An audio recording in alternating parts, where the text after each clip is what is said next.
bitch, man!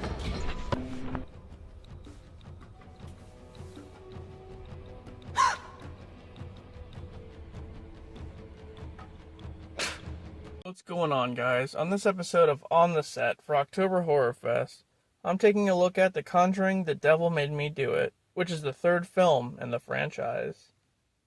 Ed and Lorraine Warren, the famed demonologists, are in attendance for the exorcism of a boy named David in 1981. Also present is his sister and her boyfriend, Arne. Things get bad pretty quickly and the demon isn't going anywhere. That is, until Arne offers for the demon to possess him instead. Just as the demon goes inside of Arne, Ed suffers a heart attack. A month later, Ed wakes up in the hospital and remembers seeing the demon jump from David into Arne. Meanwhile, Arne starts seeing things and some kind of demonic entity attacks him. Then, he snaps and stabs his landlord to death. Afterward, he ends up going to jail and faces trial for the murder. The Warrens find out about what happened and agree to help Arne as his case now becomes widely known. It's the first murder case in history where someone claimed possession as a defense. The Warrens go back to David's house and discover a totem that was the cause of David's possession. They speak with a former priest who tells them that the totem was intentionally placed in the house a long time ago by a member of a cult.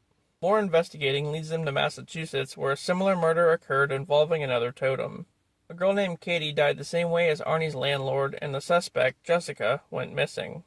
Then, Lorraine uses her clairvoyant ability to learn that the cult member who placed the totems made Jessica kill herself right after the murder. The cult member tries to get Arne to kill himself too, but Lorraine intervenes. Back at the Warrens' house, they find yet another totem inside, which suddenly causes Ed to attack Lorraine. But he gets stopped right before he kills her. The priest reveals the cult member to be his daughter, who became obsessed with totems and other witchcraft as she grew up. The priest also tells them that the only way to stop Arne from being possessed is to destroy his daughter's altar, which is deep beneath their house. So they travel underground through a tunnel and finally find the altar. When they do, the priest's daughter emerges and kills her father. Just then, the Warrens destroy the altar, freeing Arne from the demon's control, which in turn ends up killing the daughter instead.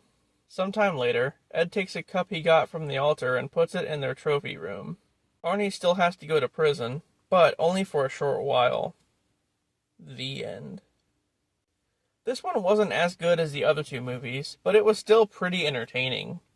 Who would have guessed that the cult member was the priest's daughter? In the end, at least Arne got saved. Next time, I take a look at the Blair Witch Project. So, I'll see you then.